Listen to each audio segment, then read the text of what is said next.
I would say that for me, when I first accepted Christ, it was miraculous.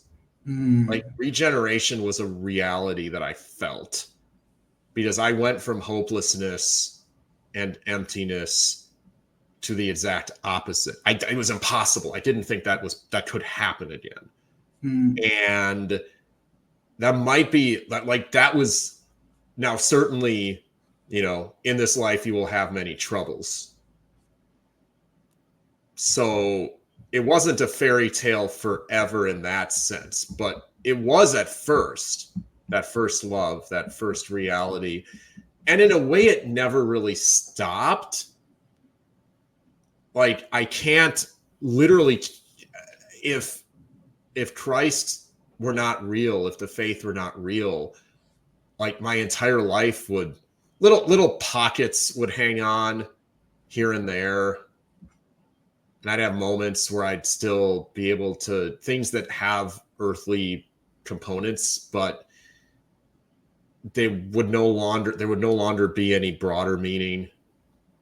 And most of it would just be, especially if it were a post-Christian reality for me, would be far, far worse than the pre-Christian one. It's like the memory of what you had and lost is worse than the thought of what you never had.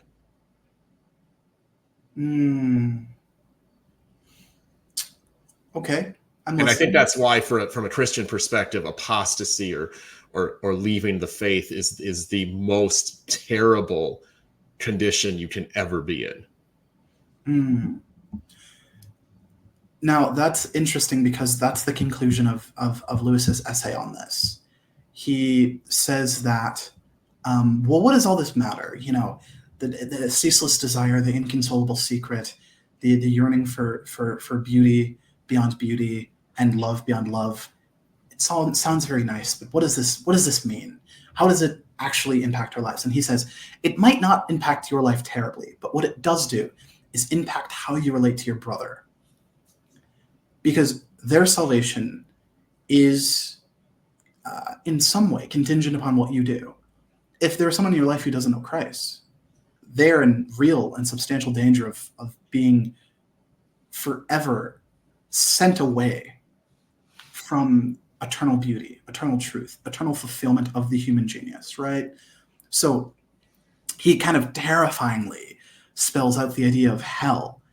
Now, hell, of course, we have this idea of physical torment, of hellfire. But it's a lot more intimately terrifying than that, to be completely honest with you. Quote, he says, in some sense, as dark to the intellect as it is unimaginable to the feelings, we can be both banished from the presence of him who is present everywhere and erased from the knowledge of him who knows all. We can be left utterly and absolutely outside. Depart from me. I never knew you. Now, if that doesn't send a chill down your spine, I really don't know what would. The idea of being outside, shut off, cast away. That is the reality of hell. And in my personal opinion, being deprived of every good thing that we can conceive would really, truly burn like fire. There, you actually hit it at the end, the point I was going to make, which is how unimaginable both heaven and hell are. Because now we live in a fallen world in a state in between heaven and hell, where God said that the original creation was perfect, and then he cursed it, and then sin entered, and then death entered. And so we have a lot of vestiges of the good and the perfect, but we also have a great deal of corruption. Now, imagine our existence with either one of those completely removed. Imagine our existence in the positive sense if a person accepts Christ and is saved and ends up in heaven and such, and has all evil, all suffering, all tears, not only taken away, but Isaiah says never even coming to mind again. Literally unimaginable. Can't even begin to contemplate it.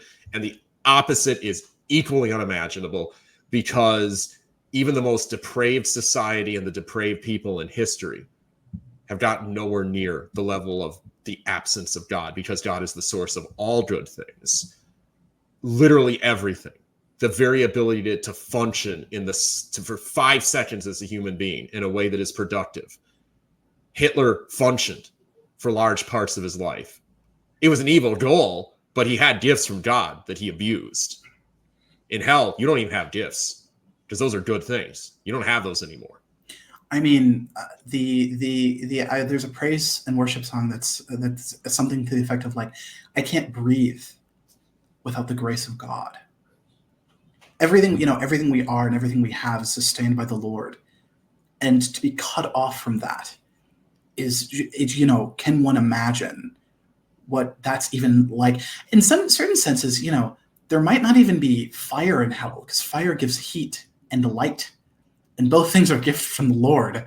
And so it's like a fire that only burns and it doesn't offer heat or light, it just scorches. It's like, the images we can draw. Now, I think that the Christian apologists would do well to encounter, at least from this essay, some of the dealing with heaven and hell as they really are, and that is as absolute realities, and using imagery in a certain sense, but realizing that imagery can only go so far. Because I think the issue is, a lot of people think of heaven and hell as like, hell is where people with horns are, and heaven we have halos and harps, and grandma's in heaven with the halos and the harps, and there's a gate with St. Peter that he has the keys. It's like, that's cute, but it has nothing to do with the actual reality that Christianity proposes, and that is, again, quote, to be united with beauty, to pass into it, to receive it into ourselves, to bathe in it, to become part of it. It's beyond imagining, right? And it's something that can hardly be fathomed, but the Christian supposition is, quote, the leaves of the New Testament are rustling with a rumor that it will one day be so. When you read in Revelation, and I'm complimenting this with my own points, there are a lot of statements at the end of Revelation that kind of the significance passes by you, because it almost sounds like a scientific description, but the implications are just overwhelming. No sun, moon, or stars. Okay, interesting thought. What it really means is 2 things. One, essentially our entire life cycle ceases to exist. Days, seasons, like that's Genesis says, that's why they're here, for the keeping of days and seasons and times and years. Like, we don't have schedules, we don't have plans, we don't have programs, we don't have anything.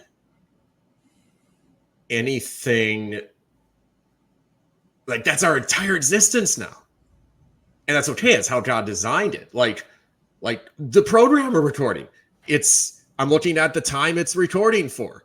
We set up a time we were going to do this. We did it for a certain amount of time. The episodes are of a certain length. That ceases. It's not that time doesn't exist. It's that it ceases to matter in the way that it does now.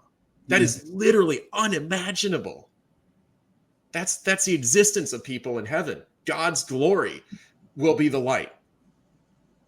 Unimaginable. Our entire existence is bounded by the sun, the moon, the stars, light reflecting off of them. It's like literally gone. Perpetual light all the time. And take this and reverse it for hell. And that's what we're dealing with.